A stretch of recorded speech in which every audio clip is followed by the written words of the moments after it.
Good day, learners. Welcome to today's video where we are going to be looking at a sample of what your phase one should look like. And I'm going to be looking at a few over the last few years, just so you can get an idea of what the end result should look like.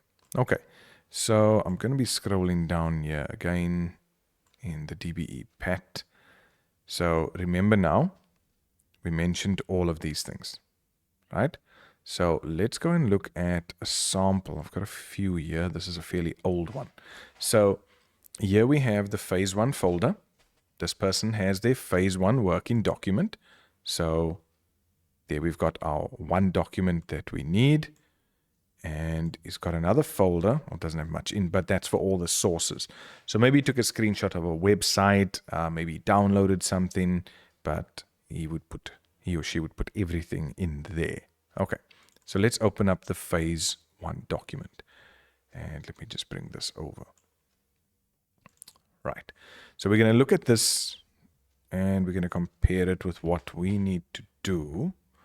So we've already got the folder structure because we're just looking at phase one. So let's look at the instructions for phase one. Now remember, please, this is the 2024 PAT. I'm just looking at a few older samples so you can see what your document should look like. This, and I'm issuing this disclaimer, by no means does this need to be exactly what your PAT looks like. All right, the folder structure. Then we need to create a report with a cover page. So here you can see on this one, and this is all really that a professional cover page needs, right? You can see they've just chosen a layout. There's the name. See what they want. Your name and surname. Has it got it? Yes. Name of your school. Then going down, name or subject name and PAT topic. So subject name and your PAT topic. There's the PAT topic due for me. That was the year, grade 11. And you can see everything is there. So in terms of the rubric, they've covered everything, which means they'll get the marks. The next one, an automatic table of contents. So there's a table of contents, and you can see when I move my mouse pointer over it and I click on it, this is an automatic table of contents. If you just type in your own table of contents, you are going to lose marks, right? An automatic table of figures. Let's see if this one had one. Let's go down to the end. No. So obviously if you don't have that, I'll see in the others, but if you don't have that, you just don't get the marks for it, right? So table of contents, table of figures, then your headings. So I'm going to start off from table of contents, table of figures, then we should have the task definition. They didn't have introduction. I think they built that into the task definition. Focus question, there we go. Research questions. Okay, we'll get to that. So the layout is there. Then an appendix under the heading appendices with a diagram or screenshot showing the folder structure. Let's see, did this one do it? Sometimes they skip out on things. No, this one decided not to do it. Yeah, you're just throwing away marks, okay? But we'll see another one. Declaration of authenticity, right? Then you need to define the task. Now, remember, if you are answering these questions in the task definition, you'll get the marks. It has to be around about 300 words. So here you can see is a typical task definition. What are they saying? The purpose of my investigation is to find out, right? The focus of my investigation is going to be blah, blah. And obviously this is going to change depending on the topic that you choose. The way I'm going to go about this is by doing research, creating a questionnaire. I'll be using PowerPoint, my target audience, the 2 online collaboration tools that I'll be using. So do you see that when you go back to this, what is the current situation? What will the focus be? How am I going to go about it? Who is the target audience? If you answer that here, you'll get the marks, right? So that's really what we're looking for. Then you have the focus question. So what did they say? The focus question must be one question. One question. One question. It's the focus of what you are investigating on. A single sentence, clearly phrased, researchable. So can I research this? How can online collaboration tools lead to productive teamwork? Can I research that? Yes, I can. Is it one sentence? Yes. Is it clearly phrased? Yes, it is. Is it relevant to what I've chosen? Yes, it is. Okay, and that's how you end up getting the marks. Then, the one that causes the most hassles, as I mentioned, is the whole questions and sources table. Now, please remember, you have different levels, you have categories. In the 2024 one, still the same. They want 10 questions of at least three of the 4 levels, right? So when we go down here, and I think they give it to you in the appendix here anyway, they give you, let's just see, I know it is here. They do give you that layout. There we go. So they give you that table. Please use this, right? Make your own if you want to, but this is all the information that they do require from you. So you can see this was a simple one. Now, bear in mind, this is phase 1, right? And in a previous video, I did say to you that if you do all of this in phase 1, then you'll actually be answering things that they want you to do in phase 2. Okay? You don't have to do all of that now, but have a look at this. Here's my first set of questions, and when I go down, I'm going to be doing a bibliography anyway, right? So this is why they've just combined. In the past, they would have this section over here. So number, question, category, question level, and type of source. That would all be one set of tables. And then the bibliographical information, the summary, the quality of the information, that would be another table on its own, as you can see here. There's my bibliography. There's my summary. There's, my author, name of the website, all of those things. And here are my questions. So they've just combined everything into one. So my tip for this, use this, fill in everything, because it's going to help you going forward as well. Okay, so let's just look at what they are saying here to us. All right, so they want us to use Appendix D. 10 questions, 3 levels, and 3 categories.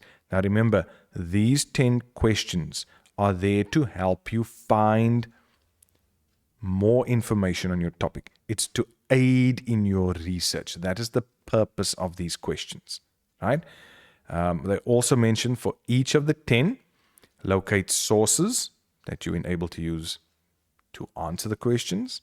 You must use the internet plus at least one other source, right? So here they give you, for example, what a website source should look like, the information that you are putting in, and maybe a different source. This would be from a particular journal, as we can see there.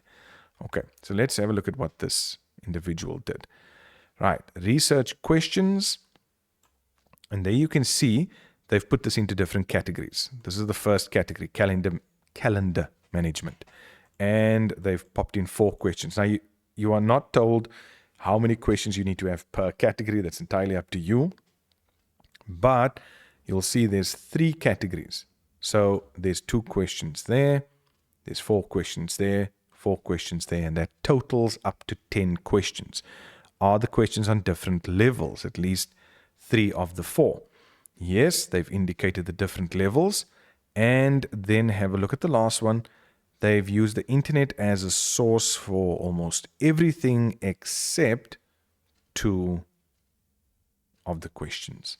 So when we go back and we look at the rubric and we say, well, have they got 10 questions? Yes, they have. Are they at 3 different levels? Yes. Are they categorized into 3, 1, 2, 3 different categories? Yes, they are. Okay, again, this is how we get the marks.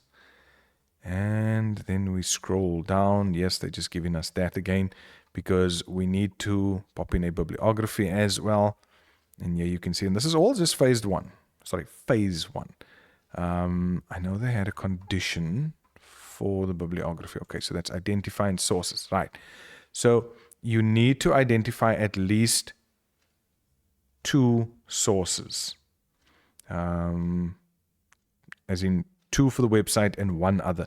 So in your bibliography over here, you should have 3 tables. Now remember, this is what they did in the past. 3 tables, 2 of which is for the internet and 1 which is a different source. But like I'm saying to you, grade 12s, if you are using the Appendix D, let's just go down to that again. Sorry, I'm just going up and down through the document. If you're using Appendix D, do you see that you can do everything in the one table? So you can have your questions, but then you only fill in the bibliographical information, the quality of information found, and the summary for 2 internet sources and 1 other source. That is what they want for phase 1. All right, let me close this one and show you another one. Maybe that one will have something different. Okay, so this one created a questionnaire, like many of you would. And here you can see the questionnaires that were given out. There you can see how many. We can see that there are 10 pages, which means 10 questionnaires were given out. They were completed. This is the proof. And please remember, gender and age, those are things that don't count. You need to have, and let me just go back here, go all the way up to phase 1. Let's just go to the rubric for phase 1. It just makes it easier. So the task definition we're all fine with now. The focus questions, there's that story about the 10 questions, the 3 levels. Right, here we go. So we've got possible sources. We can create a questionnaire as well, because this is something that's going to come in handy for phase 2. And in this case, this individual created a questionnaire. If they don't ask you to do one, that's fine. But this is really what it looks like. Usually it's like 5 questions that they need from you. Let's go into the phase 1 working document. And you can see this was an old topic. Here is my cover page. It's got all the relevant details. I'm not saying it's the most professional. There's the table of contents, the introduction.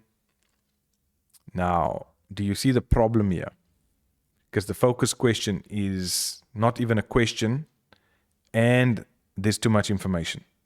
All right? So obviously this learner got this, bit wrong. They've given some information. They've actually turned this phase 1 document into the report at the end, but that's not what I want to focus on. There you can see again the questions, the sources, the categories. That's all well and good.